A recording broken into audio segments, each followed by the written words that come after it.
Buenas noches a todos y a todas. Vamos a tratar de presentar hoy de manera muy sucinta el proceso del Comité Ambiental en Defensa de la Vida, un poco desde el entendido que este proceso no es de un grupo en particular, sino que se ha venido configurando como un escenario de movimiento social en donde muchas personas, las que se encuentran acá y no están en el recinto, han venido aportando un grano muy significativo para la transformación del territorio de manera positiva, pero fundamentalmente para defender el Tolima y el centro de Colombia frente a las ambiciones voraces y nefastas de la multinacional Anglo-Gold Ashanti y en general de toda la minería que contamina suelos, agua y aire, sea legal o ilegal, porque creemos que no es solamente una pelea con las empresas transnacionales, sino que también en nuestro territorio hay sectores sociales,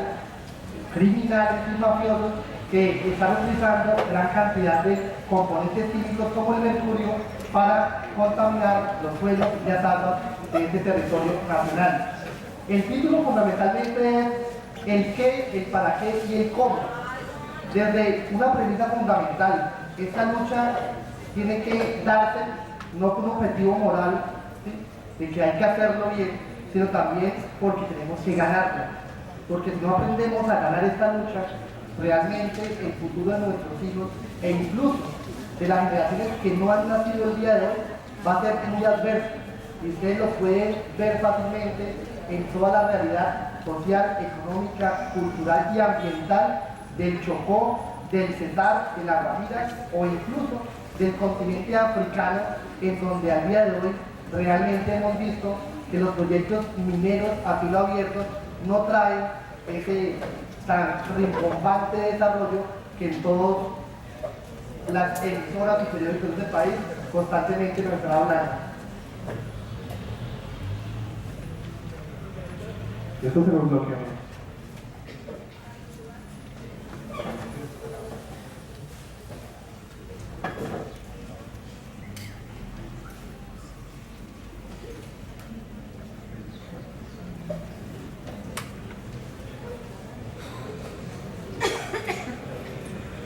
Bueno, decimos que uno de los principios que ha tenido este movimiento, y creo que debe tener cualquier movimiento en donde exista cualquier problemática o inconveniente social, es que para poder resolver cualquier problema, lo primero que hay que hacer es conocerlo a profundidad.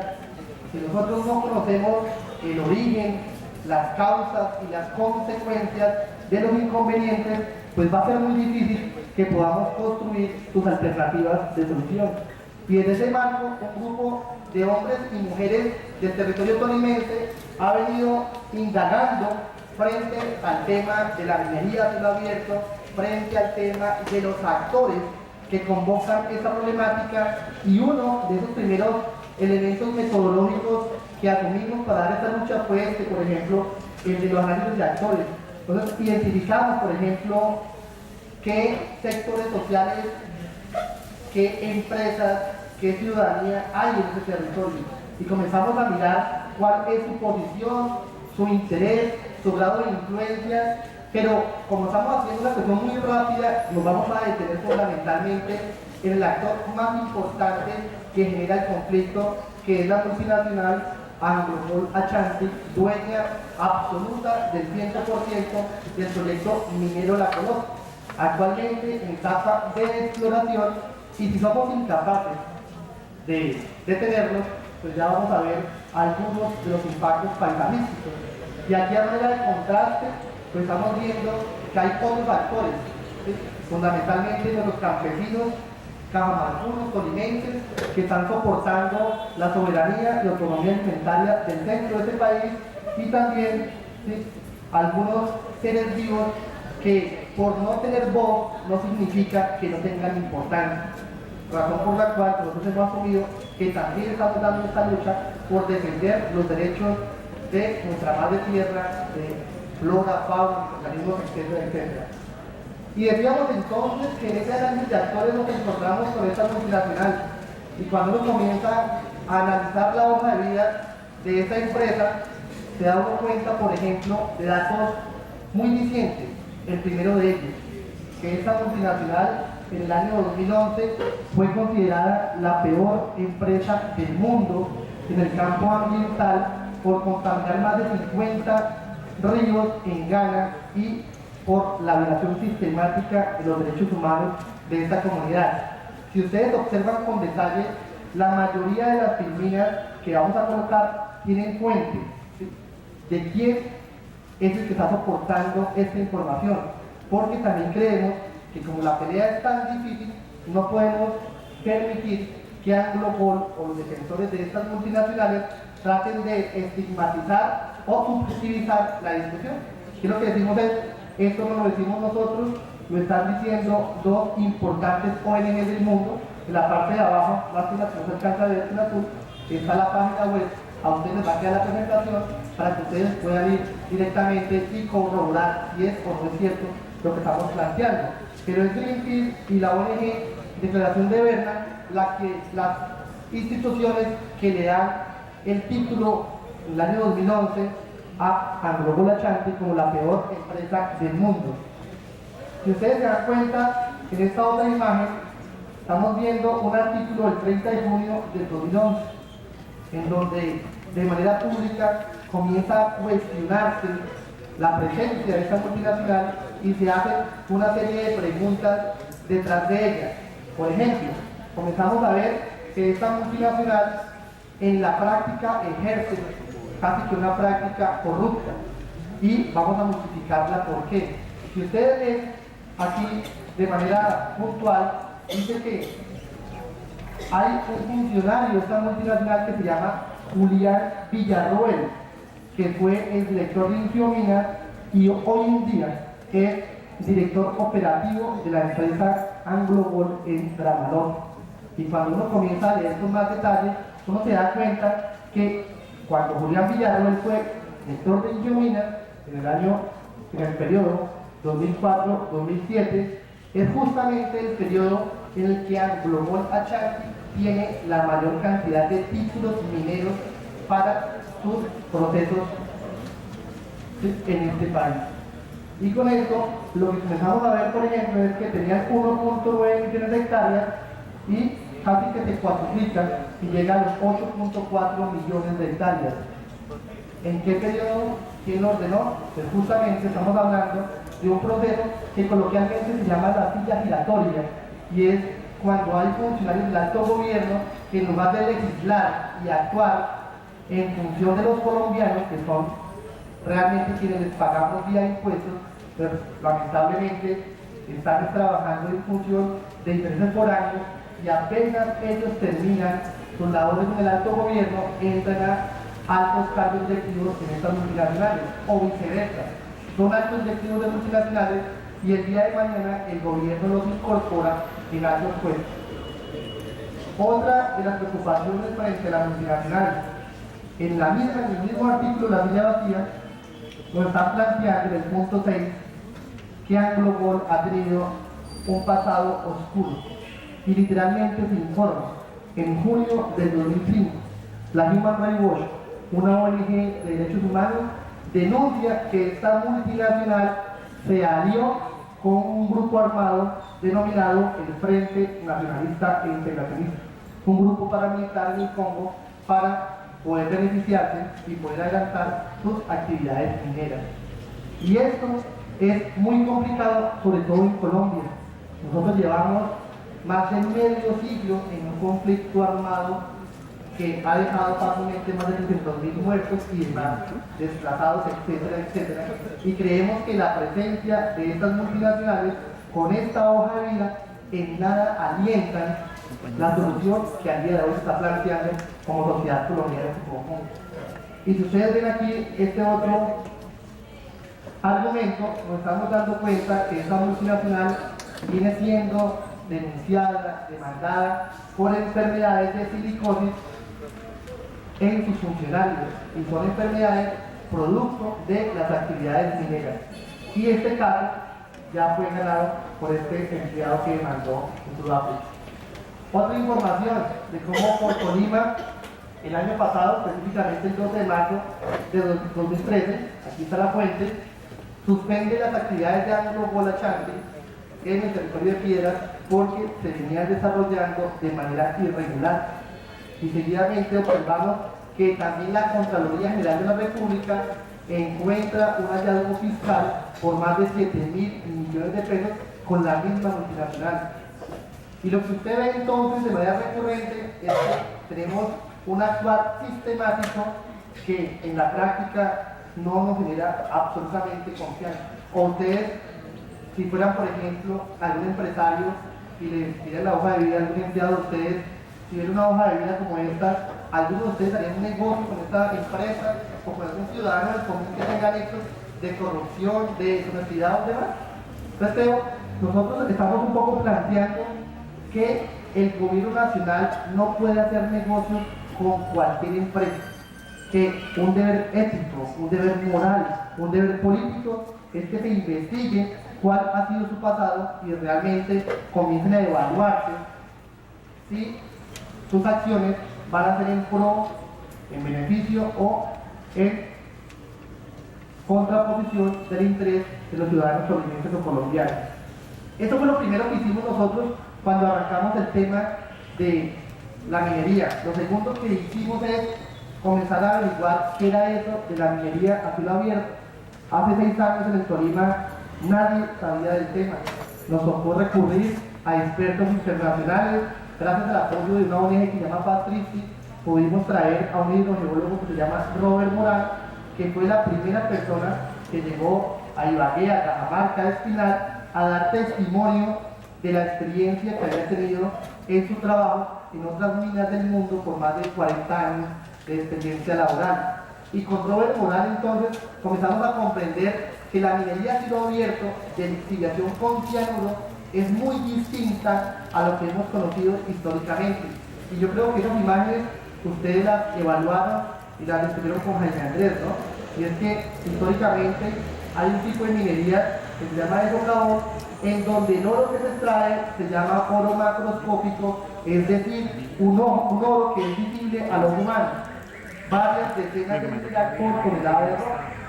Aquí hay una imagen de la mina San José en Chile. ¿Se acuerdan ustedes de los 33 mineros sepultados en Chile que después fueron rescatados?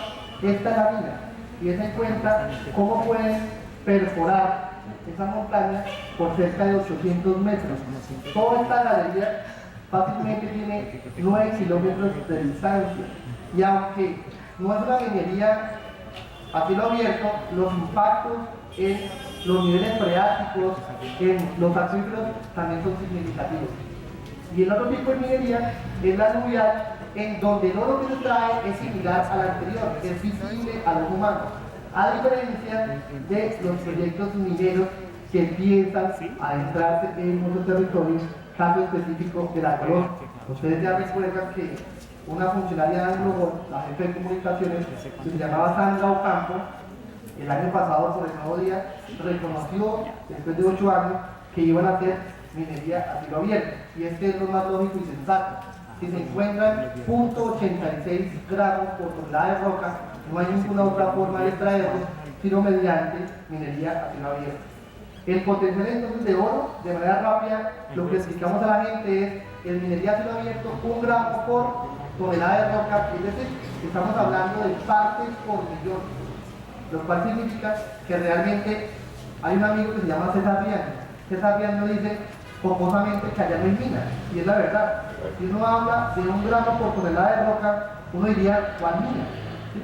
Ahí lo que hay es una mina de pirita y otros materiales, porque realmente el oro está en tan pequeñas partículas que uno podría decir que eso realmente tenga un potencial, como hablamos anteriormente de las minas de oro, ¿sí? En antaño. Las bases, eso lo tuvieron con Jaime Andrés, yo paso muy rápidamente sobre ella, pero esto es lo que nosotros hacemos con las comunidades, hacer didáctica, pedagogía, para explicar un poco en qué consiste el proceso y cuál puede ser la realidad futura de este departamento si dejamos entrar esos emprendimientos.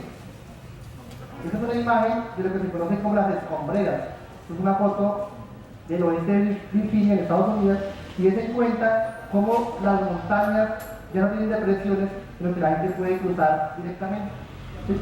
Y este tipo de material es el que provoca permanentemente una contaminación que se llama drenaje ácido de mina y contaminación por metales pesados. Es el impacto más fuerte realmente que tiene la minería junto a la desaparición y voladura de montañas. Bueno, cómo huele la roca, cómo la pulverizan, cómo eligen las zonas planas. ¿Vieron lo de lixiviación, no es cierto? ¿No trabajaron? Listo. ¿Cómo se hace finalmente la fundición? Y los primeros impactos que le mostramos a la gente. Cómo el primer impacto de la minería a cielo abierto es destruir, es desaparecer montañas. En donde había montañas nos van a quedar canteras a cielo abierto y la imagen es similar. Aquí tenemos, esto es tomado de Angulo Chávez. Esa es otra de las fortalezas que hemos tenido como movimiento social, en que hemos cogido directamente el discurso de la multinacional y hemos comenzado también a replicarlo. Un deber de ellos, por principios voluntarios y por una serie de acuerdos que se asumen internacionalmente, es que esto tendrían que estar explicando a la gente, pero esto nunca lo hacen, porque a solo golpe de ojo uno se da cuenta realmente de los impactos. ¿Y qué está diciendo esta imagen de Angulogol? Que aquí va a quedar, aquí hay una montaña, que este va a ser el cráter inicial de la colonia. Un cráter que puede tener cerca de 3.5 kilómetros de diámetro por 450 metros de profundidad. Y lo que está a este lado contiguo sería la escombrera. Toda la roca que no contiene oro la van a depositar en una montaña, ¿sí?, aledaña. Y esto, si ustedes dan cuenta, por aquí tienen que bajar quebradas, ¿no es cierto? Y esto va a afectar el curso natural de algunas quebradas, de algunas fuentes hídricas, pero también cuando este material rocoso, pulverizado, comienza a entrar en contacto con el oxígeno, la humedad relativa, indiscutiblemente se transforma, cuando son sulfuros de hierro, en ácido sulfúrico, acidifica las aguas, un poco parecido a el ácido de batería, y ese ácido, cuando entra en contacto, cuando discurre por las paredes o cuando toca otros químicos, puede llevarse o movilizar los metales pesados. Y esas contaminaciones van a durar siglos, ¿sí?, y hasta milenios. Imágenes rápidas de lo que le mostramos a la gente de lo que genera la minería a cielo abierto.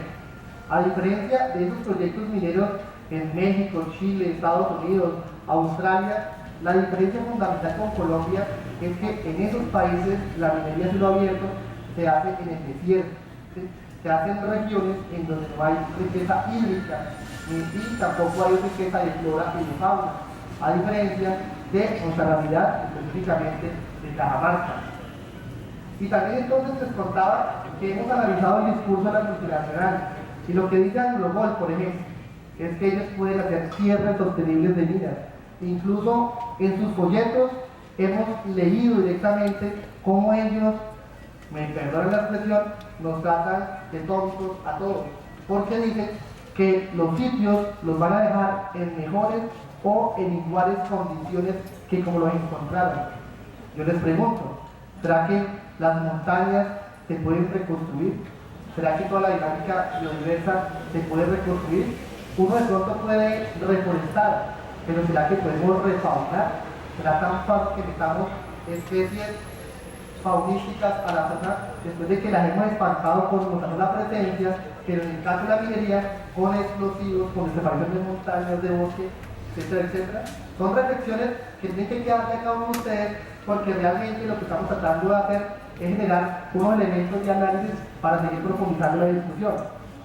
Pero queremos decirle, por ejemplo, a la multinacional, ellos nos muestran un cierre de minas, de una mina subterránea, y lo que van a hacer en Cajamarca, en palabras de ellos, es una mina a cielo abierto.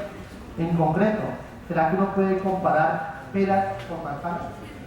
Y creo que aquí no cabe el ejemplo y no le podemos dar la razón a esta multinacional. ¿Qué decía inicialmente la multinacional? Todo el tiempo han venido cambiando su discurso y su proyecto. Si uno se da cuenta, la mayoría de minas en el mundo tienen todo junto. El cráter que se llama el open pit, que es donde sacan el mineral, el sitio en donde se hace la lixiviación, aquí tienen montañas artificiales, los pads de lixiviación, con las plantas de metalurgia y los diques de cola. Todo está cerca. Pero cuando comenzamos a analizar y a comprender el tema de la colona, esa es otra imagen de Anglobol, Anglobol le decía al Consejo de Ibagué que iban a extraer toda la roca de Cajamarca y por esta línea roja iban a construir una banda transportadora, un carreteable, un ferrocarril, una infraestructura necesaria para transportar toda la roca molida que contiene el oro y lo iban a llevar al municipio de Piedras. Cerca de 80 kilómetros de distancia, vinculando a 3 municipios en su barranco. Esto lo decía Anglobol. Después, con todo el tema de la consulta popular de Piedras, tuvieron que cambiar sus planes. Entonces ya dijeron, otra imagen de Anglobol. Aquí está. Siguen insistiendo en que todo el material va a salir de Cajamarca, que ya la planta procesadora no va a quedar en Piedras, sino en Ibagué, a 7 kilómetros del casco urbano. ¿Sí? Eso creemos es en el Totumo, y el dique de Colas iba a seguir siendo en Piedras. La gente comenzó a movilizarse, nosotros comenzamos a mostrar esta imagen y algunos ibaguereños, conscientes y con mucha dignidad, comenzaban también a denunciar esto por medios de comunicación, y al día de hoy Anglobol está diciendo, venga, ya nuestro proyecto no es tan grande, vamos a tratar de reducirlo porque el ministro de Ambiente acabó de sacar un decreto que se llama el 2041, que se conoce convencionalmente como las licencias express. ¿Qué dice básicamente el decreto?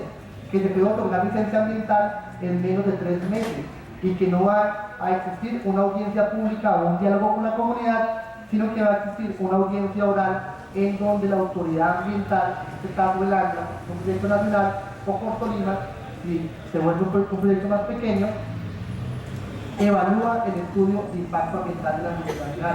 Y si ellos quieren hacia el futuro agrandar su proyecto, no es necesario, ¿sí?, otro estudio de impacto ambiental con su respectiva licencia ambiental, sino que se analiza, ¿sí?, su prórroga sin el requerimiento con el que se otorgó la primera licencia ambiental. Entonces, ellos están viendo que en el Tolima hay una gran resistencia, que día a día son muchas más las personas, hombres y mujeres, que no están aceptando, por ejemplo, en los barrios, sus computadores, sus carpas, sus sillas, porque es lo que vienen haciendo con algunos presidentes de juntas de acción comunal. Están regalando ideas, pero ya se han encontrado con algunos de ellos que dicen, no señores, nuestra dignidad no está en venta, no vamos a endosar el derecho colectivo a un ambiente sano, razón por la cual ellos están viendo que la resistencia día día aumenta y están cambiando por completo sus planes. Esa es otra imagen de Anglobol. Siguen insistiendo en mira cielo abierto, van a poner la roca, y aquí están dando daticos. Uno piensa que eso es pequeño, pero cuando uno ve la realidad de los datos, uno comienza a sorprenderse, porque en Colombia no hay proyectos mineros de oro cielo abierto. Y Anglobol dice que la lixiviación no va a ser por paso de lixiviación, por montañas artificiales, sino que van a ser en tanques, y están hablando de 50 millones de toneladas por año. Si usted coge 50 millones de toneladas y lo divide por 365 días, creo que eso nos da más de 120.000 toneladas de roca al día.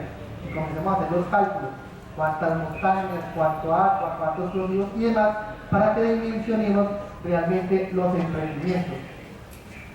Por este lado, lo que dice Anglobol. Anglobol dice que es un mito plantear que la minería arrasa con todo. Y a renglón seguido, la multinacional dice, por ejemplo, que la minería de ellos está regulada nacional e internacionalmente, paga impuestos, hace desarrollo de encargamientos productivos, tiene responsabilidad social y ambiental, y le echa la culpa a la minería ilegal. Es como en este país. No voy a defenderlo, pero aquí pasa algo negativo y le echan la culpa a la FARC o a la ELN, y no lo estoy defendiendo, pero no todas las tragedias de este país son producto de la actual insurgencia, ¿sí? Aquí también hay que evaluar y analizar de manera estructural cuáles son las causas del atraso, el subdesarrollo, el analfabetismo, la mediocridad y demás que estamos viviendo en este país. Sin duda, algunas pueden ser producto de algunos actores, pero en lo concreto no podemos creer que si la selección Colombia pierde, le vamos a echar la culpa a las FARC. Es decir, el análisis tiene que ser más profundo, ¿sí?, con mucho mayor detalle. Y en ese caso concreto, lo que hizo Anglobol fue lo mismo. Están creando un enemigo al cual echar la culpa de todo para que nosotros digamos, sí, hay que tener a la empresa responsable, que paga impuestos, que está reconocida internacionalmente para que haga la minería porque los otros son muy malos. Incluso han sembrado un rumor que si Anglogol no saca el oro en Cajamarca, ese municipio se va a plagar, porque así lo dicen, de pequeños mineros. Y en la práctica, cuando uno comienza a comprender la realidad de los procesos, si uno sabe que hay menos de 1 gramo de oro por tonelada de roca, ¿será que un pequeño minero puede tener esa maquinaria que mostramos? ¿Puede dinamitar a ese ritmo las montañas? ¿Puede usar la cantidad de cianuro? Para que esos proyectos sean rentables, tienen que explotar cientos, ¿sí?, cientos de toneladas de roca al día, porque si no, no es rentable. Y un pequeño minero jamás tendrá esa capacidad, razón por la cual es imposible que la pequeña minería, como lo están definiendo, pueda adentrarse en las montañas de Cajamarca. Nosotros, ¿qué hemos hecho? Pues lo que colocamos al lado es una imagen paisajística de lo que deja un cráter minero, un open pit minero. Esto es selva de Indonesia. Mire cómo las montañas quedan reducidas a esos cráteres, y que nos digan si ese cráter lo pueden convertir de nuevo en una montaña. Porque si eso fuera factible, créanme, el negocio no sería sacar oro, sino sería hacer montañas llenas de bosques y de agua. Y Arabia Saudita está llena de polvos desérticos en donde puede haber los experimentos. Pero en la práctica sabemos que eso es imposible. Siguen insistiendo, y aquí muestran una imagen. Obviamente nosotros también controvertimos este tipo de contaminación, no lo estamos defendiendo, pero ellos siguen diciendo que los únicos que provocan daño son los ilegales, que ellos lo que hacen es generar desarrollo, bienestar, etcétera, etcétera. Y aquí entonces está la imagen de cuánta devastación hacen en ataque. Y nosotros básicamente lo que les respondemos es que la minería de ellos no se está haciendo en la parte baja de las cuencas, sino en la parte alta. Y si no desaparecen montañas y bosques, pues de manera concreta va a afectar la regulación hídrica. Y segundo, este tipo de minería, según también datos de la misma Anglogol, usa entre 500 y 1000 litros de agua para poder extraer 1 gramo de oro. Entonces, comencemos a comparar en concreto realmente cuáles son los impactos que traen esos emprendimientos. Y aquí hay una imagen de la Contraloría General de la República, de un libro en donde se hace el cálculo en gramos. Y uno comienza, por ejemplo, a analizar cuántos litros de agua se requieren para extraer 1 gramo de oro. Y en promedio puede variar de 450 a 1060 litros. Y cuando uno comienza a analizar cuánta agua necesitamos para producir 1 gramo de arroz, que nos han dicho que, y lo hemos visto en la práctica, el arroz es un cultivo altamente dependiente del agua. Y uno va y ve que Santa Rosa requiere 1.6 litros. Se requiere más en la producción de 1 gramo de carne vacuna, 15.4 litros por gramo de carne vacuna. Y cuando uno compara esto con la cantidad de agua que requiere la minería del oro, pues realmente uno no encuentra ninguna similitud en concreto, porque los datos son extremadamente diferentes. Nos dice que también es un mito plantear que la minería se lleva la riqueza y deja desolación y pobreza. ¿Qué le hemos planteado nosotros? Esto es un artículo que salió el 10 de abril de 2013 en El Tiempo, producto de la investigación de la Contraloría General de la República. ¿Y qué plantean ellos literalmente? Dicen, la investigación señala que por cada 100 pesos efectivamente pagados por renta, las empresas mineras tuvieron descuentos que terminaron representando pérdidas para el Estado de más de 200 pesos. La pregunta, ¿a dónde está el negocio? Básicamente lo que estamos viendo hoy en día es casi que la continuidad de todo ese proceso de conquista y colonia al que fue sometido este país y todo este continente. Ellos dicen que los diques de colas, que es donde se depositan todos los materiales altamente tóxicos que quedan como desechos después de la minería, se pueden remediar ambientalmente. ¿Y qué hacen?